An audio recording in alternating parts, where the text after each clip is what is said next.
कहानी की शुरुआत में हम एक खूबसूरत महिला को देखते हैं जिसका नाम एलिस है और उसकी उम्र 40 साल है। एलिस पिछले 8 सालों से पेरिस की एक फैशन मैगजीन के लिए काम कर रही है। वो अपने करियर में आगे बढ़ने के लिए पूरी तरह से समर्पित है, लेकिन उसका कड़वा स्वभाव और ओल्ड फैशन होना उसकी तरक्की में बाधा सा बन गया है, जिसके कारण पिछले 4 सालों में उसका प्रमोशन नहीं हो पाया है। एलिस का अपने पति से डिवोर्स हो चुका है और वो अपनी छोटी बेटी के साथ रहती है, लेकिन एलिस काम की वजह से अपनी बेटी को ज्यादा समय नहीं दे पाती। वो काम में जाने से पहले अपनी बेटी को अपनी बहन के घर छोड़कर जाती है। एलिस अपनी जिंदगी में बहुत अकेली है और उसे खुद के लिए भी समय नहीं मिलता। एलिस अपनी कंपनी के काम से ब्राजील जाती है और जब वो काम खत्म करके फ्लाइट से पेरिस लौट रही होती है तो उसकी मुलाकात एक यंग लड़के से होती है जिसका नाम एडम है। एडम की उम्र 20 साल है और वो एक कॉलेज में पढ़ता है। एडम ने इकोनॉमी क्लास की सीट बुक की थी, लेकिन उसके सीट में दिक्कत होती है, इसलिए उसे बिजनेस क्लास में एलिस के पास बैठा दिया जाता है। एडम पहली बार बिजनेस क्लास की सीट पर बैठकर काफी खुश होता है, जबकि एलिस अपने लैपटॉप पर काम कर रही होती है। लैंडिंग के दौरान प्लेन में तेज टर्बुलेंस शुरू हो जाती है, जिससे एलिस बहुत डर जाती है और एडम का हाथ पकड़ लेती है। ये देखकर एडम मन ही मन बहुत खुश हो जाता है, क्योंकि पहली बार किसी लड़की ने उसके साथ ऐसा किया था और वो एलिस से आकर्षित हो जाता है। कुछ देर बाद प्लेन लैंड करता है और एलिस जाने लगती है। एडम उससे बात करना चाहता है, मगर एलिस सिर्फ बाय बोलकर निकल जाती है। तभी एडम देखता है कि एलिस का पेन ड्राइव सीट के नीचे गिरा हुआ है। वो उसे लौटाने के लिए एयरपोर्ट के बाहर आता है, लेकिन तब तक बहुत देर हो जाती है। एलिस अपनी बहन की कार में बैठकर निकल जाती है और एडम बस उसे जाता हुआ देखता रह जाता है। रास्ते में एलिस की बहन उसे एक लड़के के बारे में बताती है जो एक डॉक्टर है और कहती है कि उसे उससे मिलना चाहिए, पर एलिस शादी नहीं करना चाहती, इसलिए वो मना कर देती है। इस पर उसकी बहन नाराज हो जाती है। वो चाहती है कि एलिस किसी अच्छे लड़के से शादी करके एक नई जिंदगी की शुरुआत करे। इसके बाद एलिस ऑफिस जाती है, लेकिन ऑफिस में उसके कॉलीग्स को उसका रूखा व्यवहार पसंद नहीं होता और वो आपस में उसकी बुराई करते हैं। हालांकि ऑफिस में एलिस का एक मेल फ्रेंड है जो उसे हर चीज में सपोर्ट करता है। ऑफिस की एक स्टाफ मेंबर एलिस को बताती है कि एडम नाम के किसी लड़के का कॉल आया था, वो तुमसे बात करना चाहता है, लेकिन एलिस ये कहकर मना कर देती है कि वो किसी एडम को नहीं जानती है। फिर एलिस अपने बॉस के पास जाती है और प्रमोशन की बात करती है, पर वो कहता है तुम्हारे लिखे हुए आर्टिकल पुराने लगते हैं, लोगों को उनमें अब कोई दिलचस्पी नहीं है, तुम्हें कुछ नया और रोमांच लाना होगा। अगर ऐसे ही चलता रहा तो मुझे तुम्हें नौकरी से निकालना पड़ेगा। ये सुनकर एलिस आज देर रात तक ऑफिस में काम करती है और सोचती है कि वो कुछ नया और रोमांच कैसे ला सकती है। तभी उसके पास वही स्टाफ मेंबर का नोट मिलता है जिसमें लिखा होता है कि वो लड़का पेन ड्राइव की बात कर रहा था। एलिस को याद आता है कि उसने गलती से पेन ड्राइव प्लेन के अंदर गिरा दी थी। वो तुरंत एडम को कॉल करती है और कहती है कि तुम कहाँ हो, मुझे पेन ड्राइव चाहिए, वो बहुत जरूरी है। एडम उस समय अपने दोस्तों के साथ एक बार में होता है जहाँ वो एलिस को आने के लिए कहता है। जब एलिस बार के बाहर पहुँचती है तो एडम उसे अंदर ले जाता है और अपने दोस्तों से मिलवाता है। वहाँ एलिस के ऑफिस की 2 लड़कियां भी होती हैं जो एलिस को एडम के साथ देखकर हैरान हो जाती हैं। एलिस को पेन ड्राइव लेकर जल्दी निकलना होता है, इसलिए वो एडम से पेन ड्राइव मांगती है। इस पर एडम कहता है कि पेन ड्राइव मेरे घर पर है, इसलिए हमें वहाँ जाना होगा। वो दोनों बाहर आते हैं और एडम उसे अपने स्कूटर पर बैठने को कहता है। एलिस पहली बार स्कूटर पर बैठ रही होती है, इसलिए वो थोड़ा हिचकिचाती है। एडम उसे हेलमेट पहनने को देता है। जब एलिस उसे ठीक से पहन नहीं पाती तो एडम उसकी मदद करता है। तभी एलिस की ऑफिस की वही दोनों लड़कियां उन्हें एक ऐसे एंगल से देखती हैं जिससे लगता है कि जैसे वो दोनों किस कर रहे हैं। वो चुपके से उसकी फोटो क्लिक कर लेती है और उसे ऑनलाइन पोस्ट कर देती है। एडम एलिस को अपने घर लाता है जहां उसके डैड भी मौजूद होते हैं। एडम जानबूझकर पेन ड्राइव देने में देरी करता है ताकि वो एलिस से थोड़ी देर और बात कर सके, पर जब वो एलिस को पेन ड्राइव देता है और वो घर से निकलती है तो एडम कहता है कि क्या मैं तुम्हें स्कूटर से छोड़ दूं? इस पर एलिस कहती है मैं कैब से चली जाऊंगी। फिर एडम कहता है क्या हम कभी बाहर कॉफी पीने चल सकते हैं? इस पर एलिस कुछ नहीं कहती, मुस्कुराती है और थैंक यू कहकर चली जाती है। अगले दिन जब एलिस ऑफिस जाती है तो सब लोग उसे अजीब निगाहों से देख रहे होते हैं। एलिस कुछ समझ नहीं पाती, तभी उसकी एक कॉलीग उसे और एडम की फोटो दिखाते हुए कहती है कि तुम दोनों की ये फोटो किसी ने ऑनलाइन डाल दी है और सबको लग रहा है कि वो और एडम किस कर रहे थे। पर एलिस जानती है कि ये सिर्फ एक गलतफहमी है, ऐसा कुछ नहीं हुआ था। लेकिन उसका बॉस ये देखकर बहुत खुश होता है। वो कहता है मुझे तुम्हारा ये नया लुक बहुत पसंद आया। एलिस कहती है ऐसा कुछ नहीं है, पर बॉस कहता है हमें तो यही चाहिए। वो लड़का तुमसे उम्र में काफी छोटा है, ये बहुत कूल लगेगा। बॉस को लगता है कि मैगजीन युवाओं को टारगेट करती है और अगर एलिस एक जवान लड़के के साथ रिलेशनशिप में है तो वो युवा पीढ़ी की सोच को बेहतर समझ पाएगी। वो कहता है तुम इसमें लगी रहो, ऐसा करने से हमारी मैगजीन बिकेगी क्योंकि लोगों को मिर्च मसाला चाहिए होता है। पर एलिस अपने से कम उम्र के लड़के को डेट नहीं करना चाहती है। वो अपने दोस्त से इस बारे में बात करती है जो उसे सलाह देता है कि उसे बस दुनिया को दिखाने के लिए एडम को डेट करना चाहिए। वो कहता है अगर तुम्हारा बॉस ये देखेगा तो वो तुमसे खुश होकर तुमको प्रमोशन दे सकता है। पर किसी की भावनाओं से खेलना और झूठ बोलना सही नहीं था,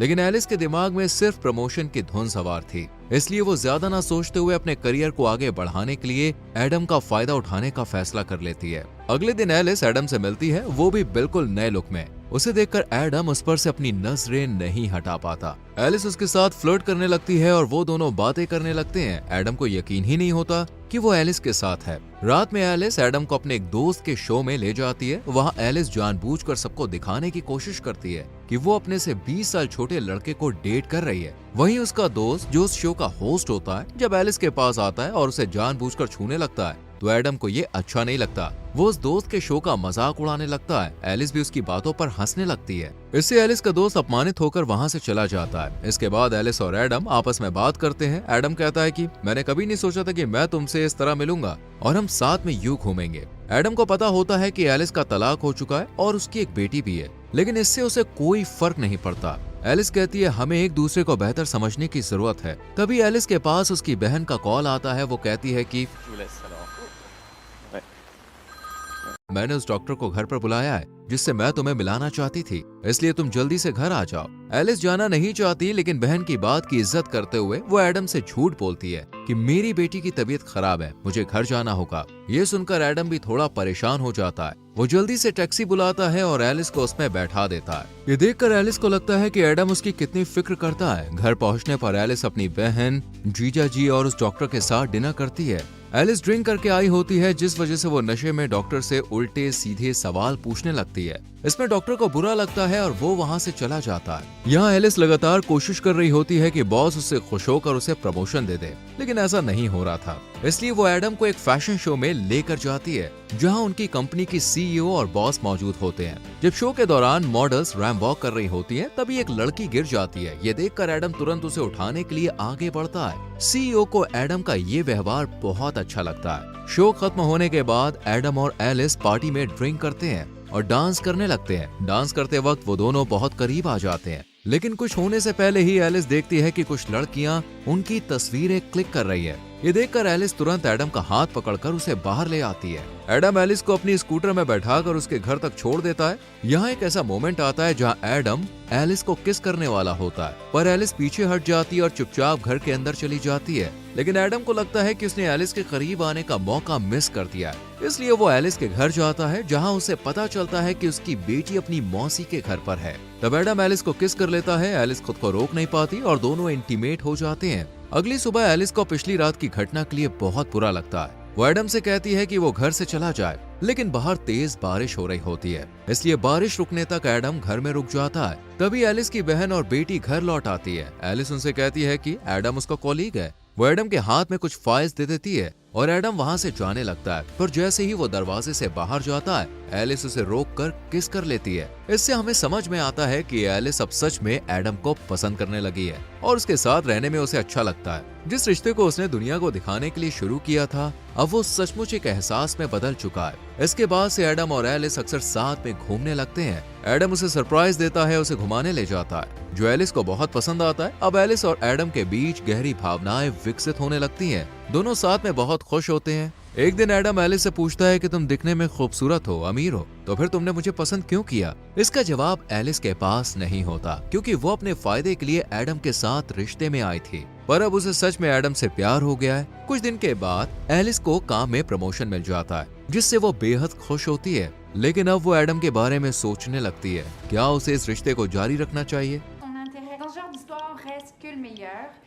जब वो एडम से मिलती है, तब एडम उससे कहता है कि मैं तुमसे बहुत प्यार करता हूँ और तुमसे शादी करना चाहता हूँ। ये सुनकर एलिस हैरान रह जाती है। वो कहती है कि हम दोनों बहुत अलग हैं। मैं तुमसे 20 साल बड़ी हूँ, तुम्हें अभी अपनी जिंदगी में बहुत कुछ करना है, हम इस रिश्ते को आगे नहीं बढ़ा सकते। एलिस कहती है, मैं तुमसे प्यार करती हूँ, पर मेरी जिंदगी में बहुत सारी जिम्मेदारियां हैं, मेरी बेटी है, मेरा काम है, ऐसे में हम साथ नहीं रह सकते। लोग हमारे रिश्ते को लेकर क्या कहेंगे? वो कहती है शायद यही बेहतर होगा कि हम यहीं पर रुक जाएं। लेकिन एडम उसकी बातों को नहीं मानता। फिर भी एलिस वहाँ से चली जाती है। एलिस जानती है कि उसने एडम को पहले सिर्फ प्रमोशन के लिए इस्तेमाल किया था, लेकिन अब उसे भी उससे सच में प्यार हो गया है और वो उसके साथ रहना चाहती है। फिर भी अपनी जिम्मेदारियों और समाज के डर के कारण वो एडम से दूर हो जाती है। एलिस एडम से दूर होकर बहुत अकेला और तन्हा महसूस कर रही होती है। उसके लिए एडम को भुलाना काफी मुश्किल हो रहा था। वहीं एडम का भी यही हाल था। वो अपने दुख को अपने पिता से साझा करता है। उसके पिता उसे समझाते हैं और कहते हैं, जब मैं तुम्हारी उम्र का था तब मुझे भी प्यार हुआ था।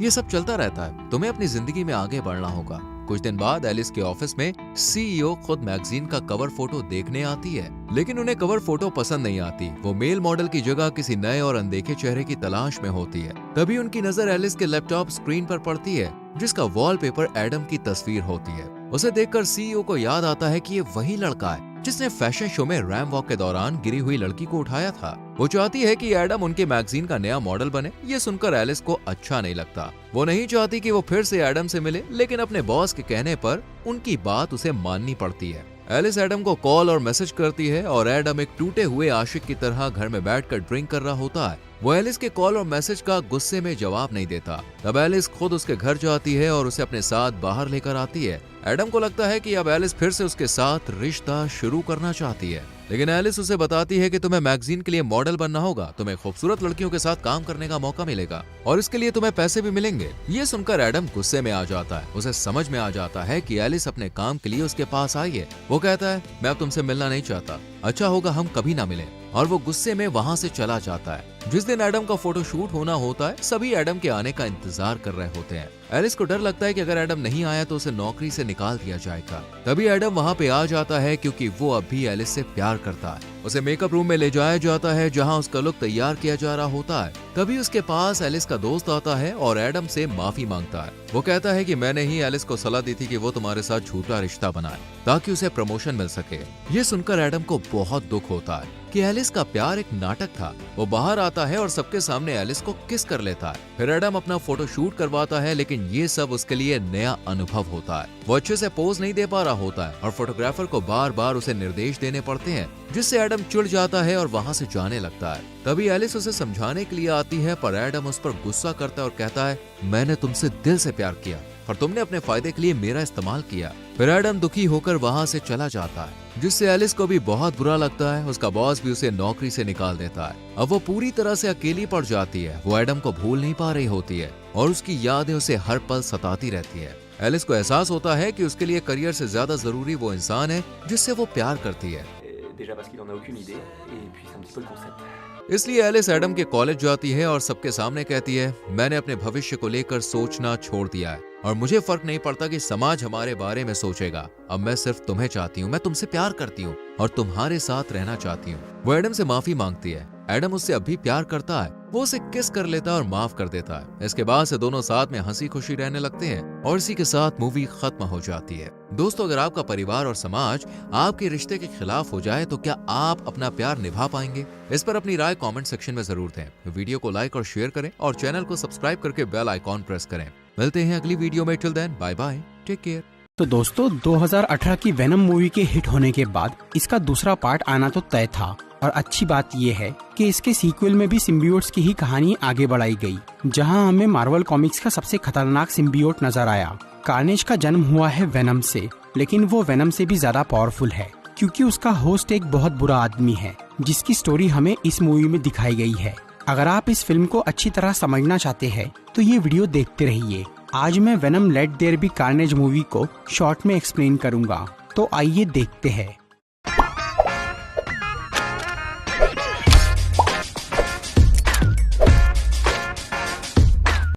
इस मूवी की स्टोरी पिछले पार्ट के 1.5 साल बाद की है। वेनम सिम्बियोट और एडी ब्रॉक अब तक एक साथ एक ही शरीर में रह रहे थे, पर उन दोनों में फिलहाल काफी अनबन चल रही थी क्योंकि वेनम खुल के जीना और बुरे लोगों को मारकर खाना चाहता था, लेकिन एडी इसके लिए राजी नहीं होता और वो वेनम को अपने अंदर ही दबा कर रखता है।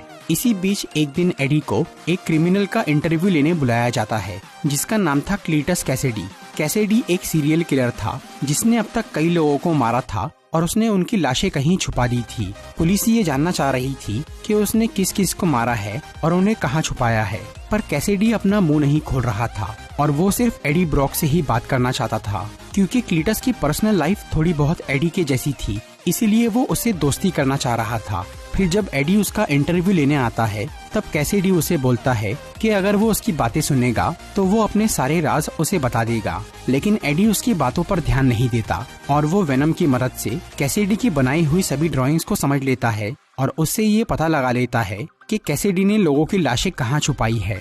इसकी वजह से एडी का करियर बहुत आगे बढ़ जाता है और कैसिडी को मौत की सजा हो जाती है, जिससे वो एडी से नफरत करने लग जाता है। फिर क्लीटस अपनी सजा के कुछ दिन पहले एक आखिरी बार एडी को मिलने के लिए बुलाता है और जब एडी जाकर उससे बात करता है तब कैसिडी उसे बहुत बुरा भला कहता है, जिसकी वजह से वेनम को गुस्सा आ जाता है और वो कैसिडी पर हमला कर देता है।